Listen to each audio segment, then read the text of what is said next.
हैं बड़ी खबर की ओर। पटना में नीट छात्रा की संदिग्ध मौत के चर्चित मामले में अब केंद्रीय जांच ब्यूरो यानी सीबीआई ने औपचारिक तौर पर जांच शुरू कर दी है और सीबीआई ने मामले में एफआईआर दर्ज करते हुए तफ्तीश अपने हाथ में ले ली है। एफआईआर में कई अज्ञात आरोपियों को नामजद किया गया है और पूरे घटनाक्रम की आपराधिक साजिश के एंगल से जांच की जा रही है। सूत्रों के मुताबिक जांच को आगे बढ़ाने के लिए सीबीआई की टीम पटना पहुंची थी, जहां से मामले से जुड़ी तमाम अहम फाइलें, दस्तावेज और साक्ष्य जुटाए गए। इसके बाद टीम इन सभी दस्तावेजों को लेकर दिल्ली रवाना हो गई है। गौरतलब है कि पटना में नीट छात्रा की संदिग्ध मौत के बाद भारी बवाल मचा था। परिजन और अलग अलग संगठन ने मामले की निष्पक्ष जांच की मांग की थी। वहीं मुख्यमंत्री नीतीश कुमार ने इस केस की सीबीआई जांच की सिफारिश की थी, जिसके बाद केंद्र सरकार की मंजूरी मिलने पर अब एजेंसी ने स्पेशल केस दर्ज कर जांच शुरू कर दी है। तो बड़ी खबर आपको बता रहे हैं, सीबीआई ने अब जांच शुरू कर दी है और आपको बता दें कि सीबीआई की टीम पटना पहुंची थी, जहां से अहम दस्तावेज, डॉक्यूमेंट्स, वो सारी सबूत जो इस मामले में अब तक एसआईटी की टीम ने जुटाए थे, उन फाइलों को लेकर सीबीआई की टीम दिल्ली गई है और अब इस पूरे मामले की जांच सीबीआई करेगी। आपको बता दें कि इस पूरे मामले पर जमकर हंगामा भी हुआ था और अब देखिए बड़ी कार्रवाई की गई है और न्यूज़ 18 लगातार इस खबर पर प्रमुखता से बात कर रहा था और देखिए प्रमुखता से खबर भी हम दिखा रहे थे और उसी का ये असर है कि अब सीबीआई की टीम ने जांच टेक ओवर कर लिया है। एफआईआर में कई अज्ञात आरोपियों को नामजद किया गया है।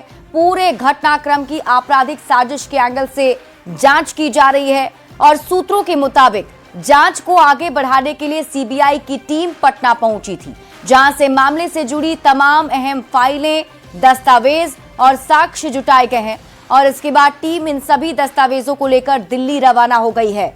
गौरतलब है कि पटना में नीट छात्रा की संदिग्ध मौत के बाद भारी बवाल मचा था। न्यूज़ 18 पर लगातार ये सवाल पूछे जा रहे थे कि आखिर कब तक संवेदना को इंसाफ मिलेगा और कब तक सीबीआई इस जांच को शुरू करेगी। तो अब देखिए सीबीआई की टीम इस जांच को अब आगे बढ़ाएगी। बताया जा रहा है कि इस पूरे मामले में जो एसआईटी की टीम ने अब तक जांच किए थे, साक्ष्य जुटाए थे, वो सभी तमाम फाइलें और साक्ष्य लेकर दिल्ली गई है सीबीआई की टीम। और न्यूज़ 18 संवाददाता शंकर आनंद अधिक जानकारी के साथ जुड़ गए हैं। शंकर, हमारी भी लगातार न्यूज़ 18 की मांग थी कि जल्द से जल्द सीबीआई जांच शुरू हो, ताकि जो देरी हो रही है वो देरी ना हो और जो इंसाफ की मांग की जा रही है वो इंसाफ जल्दी मिल सके।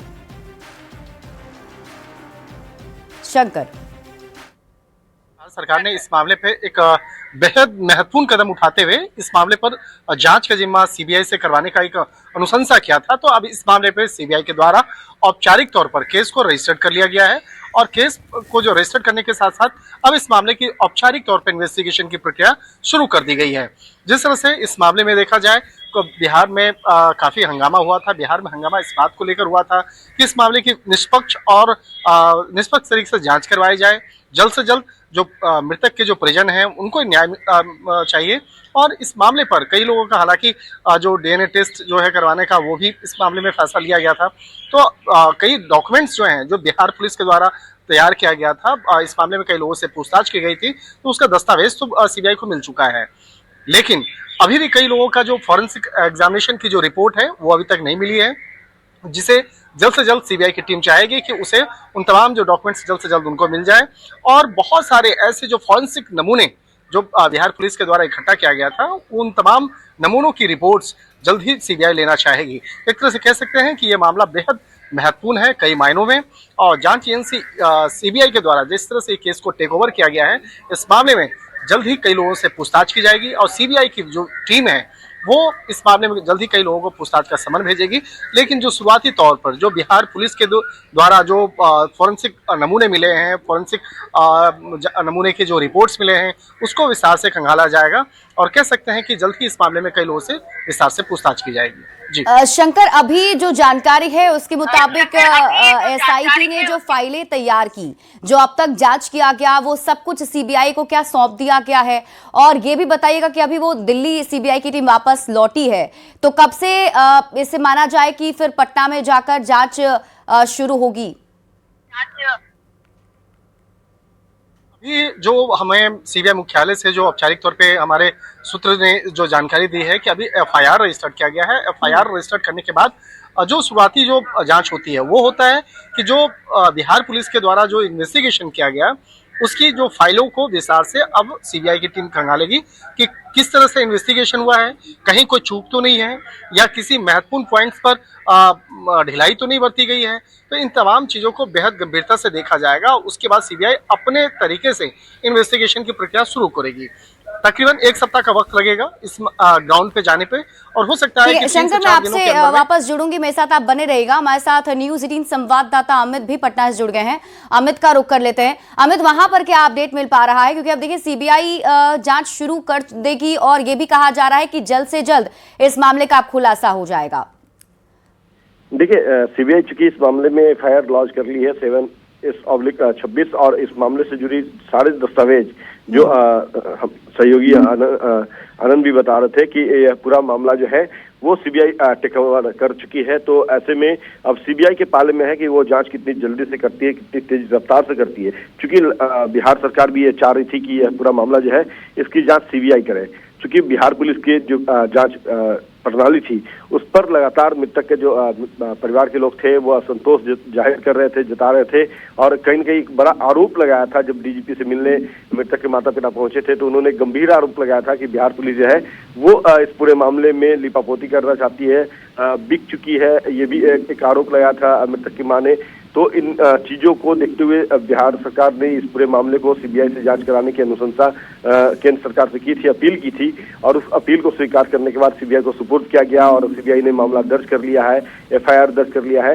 तो कहीं न कहीं कह सकते हैं कि अब सीबीआई के पाले में है पूरा मामला कि वो कितनी जल्दी इस केस का अनुसंधान पूरा करती है। हालांकि सीबीआई लगातार ये चाहेगी कि इस मामले से जुड़े तमाम तथ्य, चूंकि उसने तमाम साक्ष्य जो एग्जिबिट थे जो बिहार पुलिस ने एसआईटी ने गैदर किए थे उनको उन्होंने अपने अंदर ले लिया है। अब जहां तक बात है कि एम्स की जांच रिपोर्ट, क्योंकि पीएमसी का जो पोस्टमार्टम रिपोर्ट था उसका अवलोकन करने का जिम्मा जो है एम्स को दिया गया था और वो जांच रिपोर्ट अब तक एम्स ने बिहार पुलिस को एसआईटी को नहीं दिया, तो वो हासिल करना चाहेगी। उसके अलावा जो जिन लोगों का डीएनए जांच के सैंपल्स के लिए ब्लड टेस्ट करवाने थे, ब्लड सैंपल लेने थे, पट्टा पुलिस चाहती थी, एसआईटी चाहती थी, तो वो कौन कौन लोग हैं, अब तक जिन लोगों का लिए गए उनके रिपोर्ट्स क्या हैं, तमाम चीजें जो है वो जो सीबीआई है वो हासिल करना चाहेगी। क्योंकि ये मामला लगभग 14 दिन पहले। शुक्रिया अमित इस अपडेट के लिए। और हमारे साथ न्यूज 18 संवाददाता शंकर आनंद लगातार बने हुए हैं। शंकर, जैसा कि आपने बताया कि अभी सीबीआई की टीम जो है, जो साक्ष्य मिले हैं, जो सबूत अब तक जुटाए गए हैं, उसे एक तरीके से फिर से एग्जामिन किया जाएगा और फिर आगे कार्रवाई की जाएगी। क्या लगता है ऑलमोस्ट कितना वक्त इसमें लग सकता है, कितना और इंतजार किया जाएगा? क्योंकि ऑलरेडी इसमें बहुत देरी हो गई है, 31 जनवरी को ही सिफारिश की गई थी और मुझे लगता है आज जाकर के सीबीआई ने टेक ओवर किया एक तरीके से। तो कितना और वक्त लगेगा इसमें? 3 से 4 दिन का वक्त हमारे सूत्र बता रहे हैं कि 3 से 4 दिनों के बाद सीबीआई की टीम मौके पे जाएगी और मौके पे जाकर के अपने स्तर पे एक मुआयना करेगी। जो घटना स्थल है जहां पर पीड़िता का रहना होता था और इससे जुड़े हुए कई जो अलग अलग लोकेशंस हैं उसका मुआयना खुद सीबीआई अपने स्तर पे करेगी। उसके बाद अब जिस तरह से अभी बिहार पुलिस के द्वारा इन्वेस्टिगेशन हुआ है, बिहार पुलिस के जो फाइल्स हैं उसको देखना स्टार्ट कर दिया गया है। सीबीआई की टीम उस फाइल्स में ये देखने का प्रयास कर रही है कि कहीं पे किसी तरह का कोई साक्ष्य या जो इन्वेस्टिगेशन के दौरान में जो दर्ज बयान है उसमें कहीं लापरवाही तो नहीं बरती गई है, उसको भी देखा जाएगा। और अगर किसी के बयान को सही तरीके से नहीं लिया गया है तो सीबीआई उसको उस बयान को फिर से वो लेने का प्रयास करेगी। ऑलमोस्ट लगता है 2 से 3 दिन का और इंतजार करना पड़ेगा। चलिए, आप इस खबर पर नजर बनाकर रखिएगा शंकर आनंद, बहुत बहुत शुक्रिया इस अपडेट के लिए। और न्यूज 18 संवाददाता आनंद अमृतराज हमारे साथ लाइव जुड़े हुए हैं, सीधे उनका रुख करेंगे क्योंकि इस पूरे मामले पर जहां एक तरफ जांच हो रही है, पीड़ित परिवार इंसाफ की मांग कर रहे हैं आनंद, तो सियासत भी हमने देखा कि जमकर हुई और विपक्ष इसी मुद्दे को लेकर सदन में फिलहाल बजट सत्र के दरमियान काफी हंगामा कर रहा है। तो क्या विपक्ष को अब संतुष्टि है कि अब सीबीआई ने टेक ओवर कर लिया है? देखिए, जैसे ये मामला सामने आया और सीबीआई ने जांच को टेक ओवर किया और उसके बाद जैसे ये जानकारी विधानसभा, इस वक्त मैं विधानसभा में ही मौजूद हूँ, विधानसभा में जैसे ये जानकारी आई उसके बाद भी राजनीति शुरू हो गई है। सत्ता पक्ष के तमाम नेताओं ने कहना शुरू कर दिया है कि पटना पुलिस इस पूरे मामले को जांच करने में सक्षम थी और अपने असर से उन्होंने जांच कर भी लिया। लेकिन विपक्ष के लोग और लगातार कुछ लोग बार बार इस बात पर सवाल खड़े कर रहे थे। अब सीबीआई जांच शुरू हो गई है तो पूरा दूध का दूध और पानी का पानी हो जाएगा। लेकिन विपक्ष को अभी भी भरोसा नहीं। विपक्ष को लगता है, विपक्ष ने कहा, कुछ विपक्ष के नेताओं से हमारी बातचीत हो रही थी तो उन्होंने कहा कि भले ही इस केस को सीबीआई ने ले लिया है, लेकिन इस मामले में क्या होगा ये हम अभी से अंदाज लगा सकते हैं कि चूंकि केंद्र की एजेंसी है और बिहार पुलिस अपने तरह से जांच कर रही थी, जिस पर सवाल खड़े हो रहे थे। जाहिर तौर पर सियासत होगी, लेकिन इस पूरे मामले पर सीबीआई ने जैसे ही एक्शन शुरू कर दिया है, कल से शायद इस मामले को लेकर थोड़ी राजनीति कम होगी। आज भी इस मामले को लेकर राजनीति हुई थी। हम पिछले लगातार कई दिनों से देख रहे हैं, जब से सदन की कार्रवाई शुरू हुई, इस मामले को सदन के बाहर से लेकर अंदर तक विपक्षी पार्टियों ने लगातार उठाने की कोशिश की और इस मामले पर काफी हंगामा भी हुआ। लेकिन अब जब सीबीआई इस पूरे मामले को लेकर एक्शन शुरू कर चुकी है तो सत्ता पक्ष को लगता है कि अब पूरा जो भी मामला उठ रहा था, जो भी सरकार पे सवाल खड़े हो रहे थे, जब सीबीआई जांच शुरू हो जाएगी तो जो भी इसमें दोषी हैं वो सामने आएंगे और दूध का दूध पानी का पानी हो जाएगा। जाहिर तौर पे सरकार की तरफ से यह तर्क दिया जा रहा है, लेकिन विपक्षी अभी भी संतुष्ट नहीं है। उन्हें केंद्रीय एजेंसी पर भी भरोसा नहीं है। लेकिन फिर भी अभी इंतजार रहेगा, चूंकि बिहार की जनता की निगाह भी इस मामले पर टिकी हुई थी। जो परिजन है, जो मृतका के परिजन है, उनकी भी निगाह टिकी रहेंगे कि इस पूरे मामले पर क्या कुछ होता है। चूंकि अब से कुछ देर पहले विजय चौधरी ने एक बयान दिया है। ठीक है आनंद, आप इस पर नजर बनाकर रखिए। शुक्रिया इस अपडेट के लिए। तो देखिए, इस पूरे मामले पर अब जांच पड़ताल जो है वो सीबीआई शुरू करेगी और ये भी कहा जा रहा है कि 3 से 4 दिन का वक्त और लग सकता है जब नए सिरे से इसकी जांच शुरू होगी। इस खबर